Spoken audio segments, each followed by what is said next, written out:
Hello, everyone. Coming up here on the Pro Wrestling Show, we get the fallout from WWE SummerSlam. We talk about this. Seth Rollins and Roman Reigns had an instant classic last night when they took the final end of their chapter of the Shield between Roman and Seth, and Roman Reigns emerged victorious in his battle over Seth Rollins to get that monkey out of his back. He did so tonight. Plus, Brock Lesnar over Femi had a hellacious match last 2 days ago at SummerSlam in the Hell in a Cell. Brock said the past meets the future. If we see that tonight, we'll see coming up. We get the Pro Wrestling Show started right here, right now, for the Raw Ring Report for the SummerSlam Fallout. Hello, everyone. Welcome to this edition of the Pro Wrestling Show. I'm your host, as always, Kiddy Dix here. Glad you join us here on the Pro Wrestling Show. Join in the conversation using the hashtag Pro Wrestling here on Connect. And don't forget to subscribe. Subscribe if you can. Tell a friend, call a friend. Hit that subscribe button so you won't miss a thing here on the Pro Wrestling Show. Let's not waste no time. What's up? Let's get things started right here, right now. Get things started right here on the Pro Wrestling Show with none other than the OTC, the world's heavyweight champion, Roman Reigns. Roman Reigns appeared on Raw tonight, and Roman Reigns looks like he has a purpose in life. Roman Reigns coming in with the big gold belt around his waist, around his shoulder. Roman Reigns came out there victorious. Remember this from last night at SummerSlam right here. Roman himself share a moment right here in time that they buried the hatchet, that they're no longer going to be feuding with each other. And I think now we kind of know Roman Reigns and Seth Rollins gave that instant performance, and Roman Reigns showed that he had to let go. People make mistakes, and you learn from your mistakes. And that's what Roman Reigns did. He learned from his mistakes. And Roman Reigns did so to right. Now Roman Reigns turns his attention to the crowd right here, pointing the finger up in the sky. That Roman Reigns did, and Roman Reigns did do so. And he did. That Roman Reigns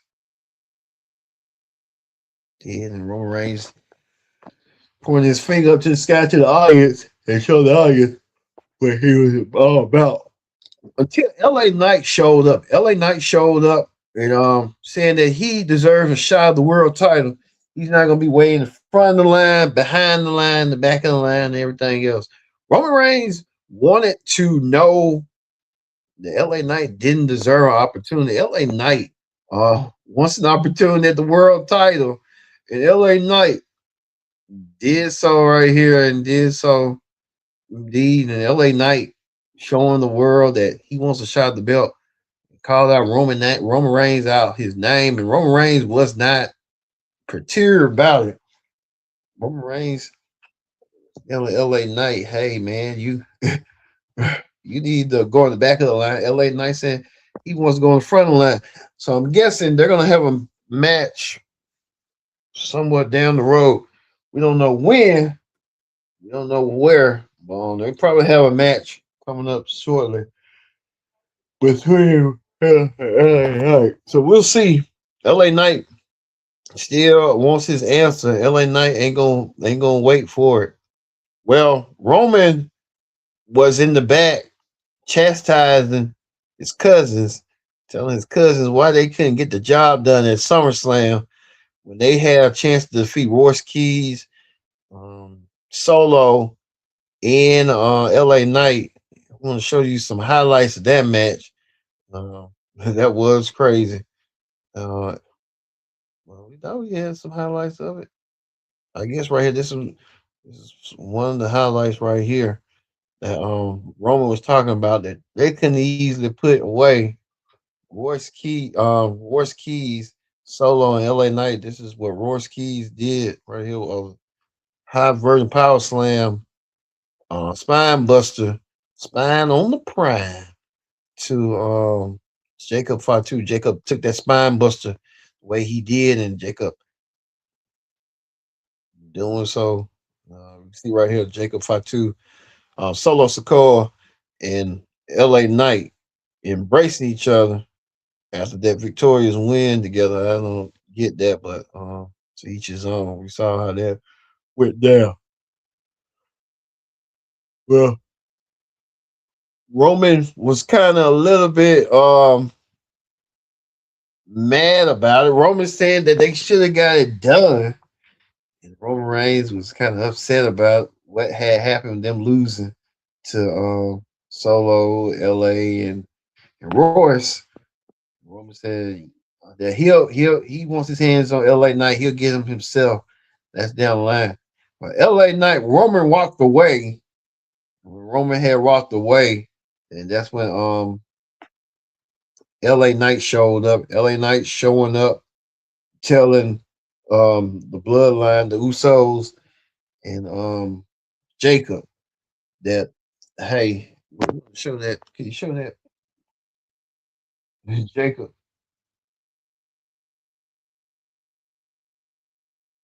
So,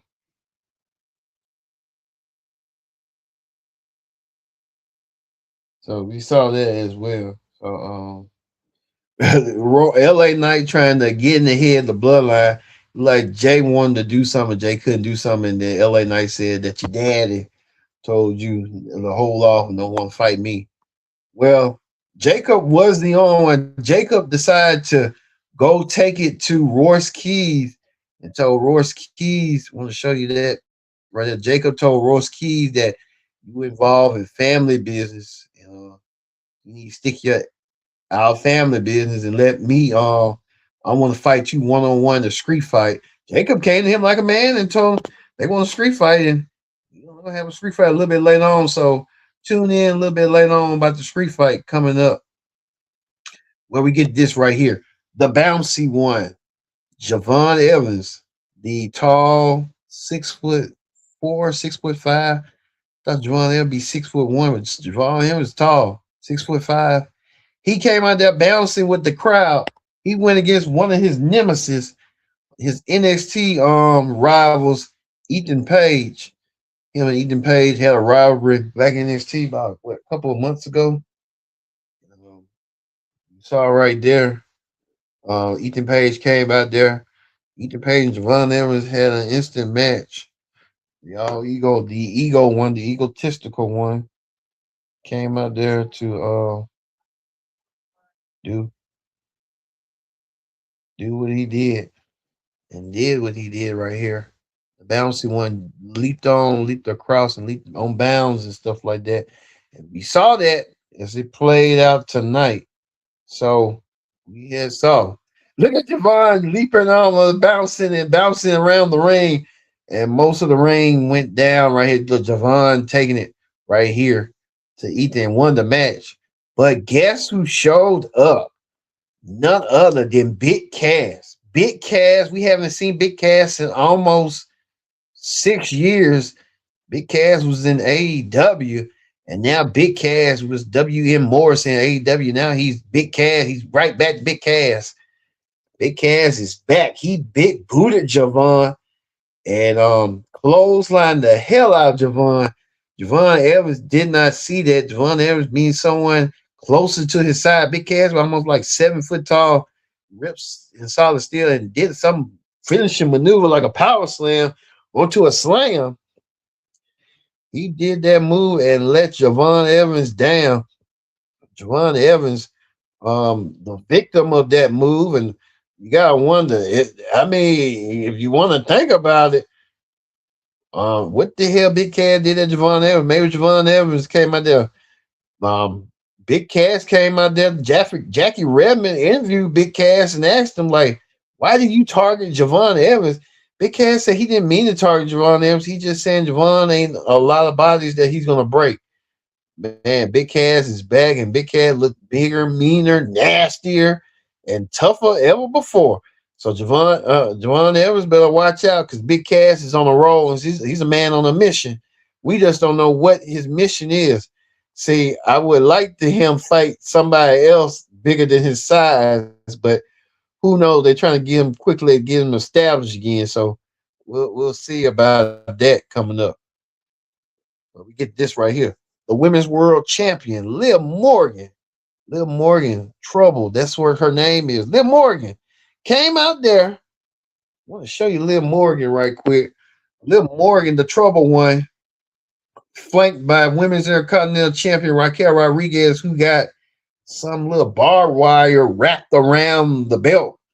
Liv Morgan with the Women's World title and Roxanne Perez beltless doesn't have a belt on her waist. She could be a tag team champion or a speed champion. You never know. But Roxanne Perez came out at the Women's Judgment Day, came out there flaunting their belts, flaunting their victories, especially Liv Morgan flaunting her victory, touting Raquel Rodriguez winning the Women's Intercontinental Championship. Liv Morgan put up a show herself. Liv Morgan went against Io Sky. What a match that was. Liv Morgan and Io Sky. Let's take you back to what went down. Liv Morgan and Io Sky. Liv Morgan coming out there ready to wrestle, and she did. Maybe she'll get some more title defenses up under her belt. Just winning the belt at WrestleMania. And her first title defense right here was jumping Cena right here. What caused Io Sky to lose? Io Sky was trying to crash on down Liv, and Buckle broken hurt both her knees, both her knees and stuff like that. Lasting effect and stuff, and what the lasting effect did and stuff like that. And you can tell right here, Io Sky crying about losing. Io Sky really put her opportunities for her feet. Well, the Women's Judgment Day was ready to go, and Sora Roca came out there. Sora Roca came out there to wrestle Roxanne Perez. Sora Roca went against Roxanne Perez. Sora Roca wants her Women's Intercontinental title back. Sora Roca did so tonight by taking it to Roxanne Perez. And Roxanne was that. Roxanne Perez, as you see right here, Roxanne Perez injured and stuff. But guess who came back and returned? None other than the man, Becky Lynch.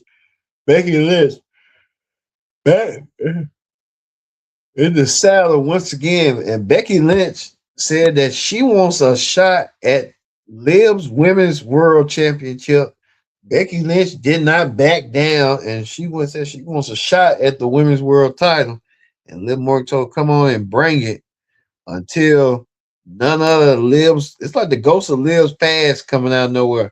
Stephanie Vicure returned. Stephanie Vicure won a shot at Liv Morgan, took it to Liv Morgan, and then there was the instant face-off between Becky Lynch and Stephanie Vicure. These two women want to go at each other. Let them go at each other. Becky did go at each other. They was face to face. Stephanie said, "Stay out of Stephanie." Becky said, "You know what? Make me." And we're gonna see this. They might start out with a 6-woman tag team match. These two women teaming up with Sora Roca to take on Liv, Roxanne, and Raquel. So looking forward to seeing that. We'll see how this is all going to progress. But you saw tonight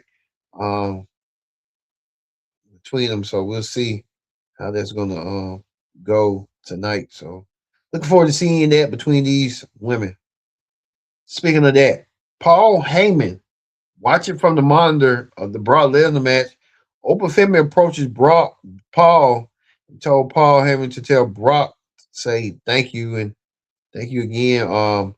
Like we said, this is what a SummerSlam moment it was, seeing Brock Lesnar and Open Femi beat the holy crap out of each other at SummerSlam inside Hell in a Cell, and then and hug and embraced each other, which is crazy. Brock and Oba hugged and embraced each other. And Oba telling Paul Heyman to tell Brock he said hello. However that's going to go, but we saw that at SummerSlam. But Oba Femi wanted to quickly remind people that He ain't nothing to play with. He ain't nothing to mess with. So Obafemi trying to get himself together, and then saw that as well. So Obafemi want to make sure that he is the ruler, and we'll see who the next feud will be. See, his next feud may be against this man right here. Might see that match coming up. Obafemi versus Ron Breaker. What a match that's going to be between the speed and agility and stuff like that. But it would have been better if Obafemi would have went against Big Cass. I mean, it would have come out of nowhere. Obafemi coming out winning, and then Big Cass showing up, someone bigger than him and someone massive. I would like to see that, but I guess Big Cass gonna be feuding with Javon Harris to get a win. But Obafemi and Ron Breaker, I mean, we'll see. But I wouldn't want to pass by Bond like he's a strong threat or nothing like that. So we'll see coming out of this situation between Obafemi and Braun Breaker. Obafemi and Braun Breaker. Let's see how this is going to go between them. So we'll see how that's going to go between them. So we'll keep a close eye on that one as well. But Braun Breaker was in action. He went against them none other than Joe Henry. Joe Henry and Braun Breaker wrestling tonight. Joe Henry versus Braun Breaker. Joe Henry. Now he's a comedy gimmick. He was a serious champion in TNA. Joe Henry now taking it to taking it to Braun, but Braun Breaker was so focused about Obafemi, he wanted to take Obafemi to the we wanted to meet Obafemi, so Braun Breaker decided to walk out and make it a no contest until Kira Cesaro came out there. Cesaro wanted to get his hands on Austin Theory. What they done to Otis. Maybe they're sad enough for Otis. We'll see. Kira Cesaro and Austin Theory. We'll see coming up. Well, we get the new Intercontinental Champion, Chad Gable. Chad Gable came out there. Chad Gable had an amazing match against this man right here, Penta, at SummerSlam. Chad Gable finally winning the big one that eluded him for so many months, so many years when you think about Penta. So Penta and Chad Gable went against each other. And quick highlights of that at SummerSlam when these two men really beat each other down and did so right here at SummerSlam with Chad Gable trying to apply the armbar and did do so, but Chad Gable applied the ankle lock to get the 1-2, to get the make Penta tap out, and Chad Gable was embraced by Penta, winning the coveted Intercontinental Championship.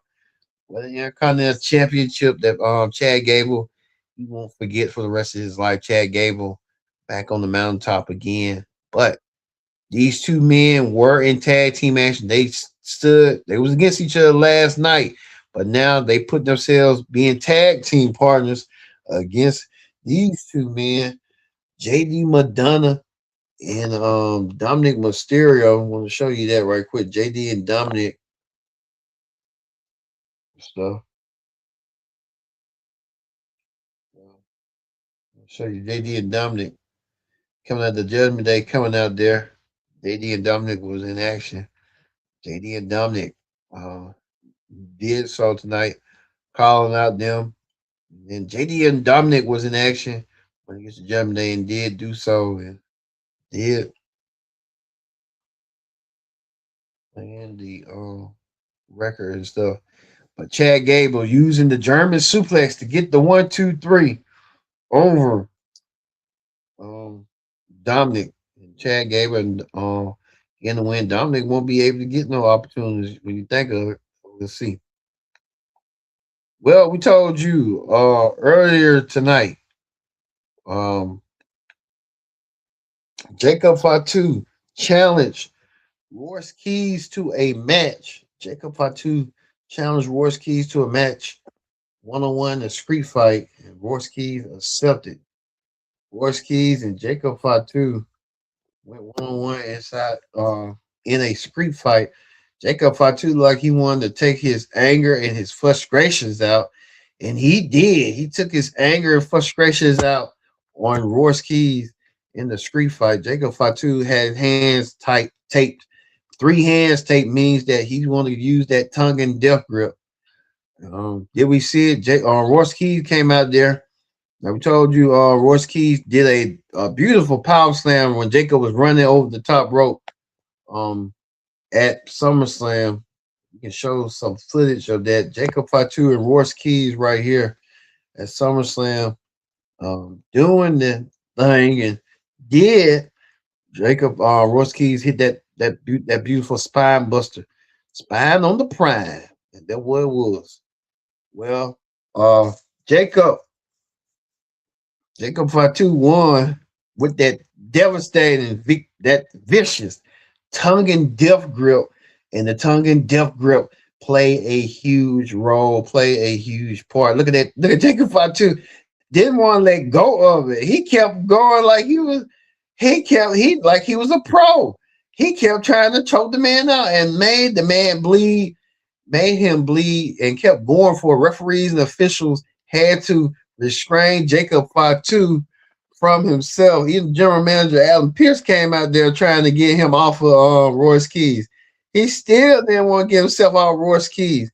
Jacob Fatu even ran Royce Keys' head through, ran his whole body like a battering ram onto Royce Keys' head with the chair. And then Jacob Fatu continued on trying to utilize the Tongan Death Grip. He just didn't know when to stop. He just kept going and going. He was like the Energizer Bunny. He keeps going and going and going and going. Look at here. Just kept going and going. Just didn't know when to stop. And referees officially had to hold him back until Roman Reigns' music came. Roman Reigns told Jacob to stop. After Roman Reigns even did the one fingernail, when Jacob stopped and did the one fingernail, so Roman Reigns has control of this monster, this wild man. He asked me. Then Roman Reigns decided to leave, but Roman Reigns left and got approached by Rey Mysterio. I was like, they couldn't have a match now? But Rey said that he wants to go run things to Roman about the Bloodline coming to a Triple A event. So we know that Triple A is going to have a Worlds Collide event in September in Chicago. So they trying to stack this up right now in the Windy City with Roman Reigns and the Bloodline coming to the Triple A event in Chicago. I got to see if this is going to be on YouTube or what. So we'll see this event. This got to be on YouTube for real. You got ain't no way doubt it. It's got to be on YouTube. But we'll see coming up. But that ends the Raw Ring report right here. Roman Reigns and Rey Mysterio about to meet up about what plans about future AAA event. We'll see what the Bloodline is going to do coming up. All right, that's going to do it. Before we leave, well, yeah, we're going to tell you who returned and stuff like that. Stephanie McCare and Becky Lynch returned. They're back. We'll see what's next for Stephanie McCare and Becky Lynch after both women won a shot at Liv Morgan's Women's Championship. Plus, if we're gonna see Oba Femi go against Braun Breaker, we'll see how that's gonna go. And then too, Big Cass. Big Cass showed up and attacked Javon Evans out of nowhere. Big Cass showed and attacked Javon Evans. And Roman Reigns and LA Knight. Could we see a future main event match between them? That's the question we're going to see. And Jacob Fatu was non-stop tonight over defeating Royce Keys with the Tongan Death Grip.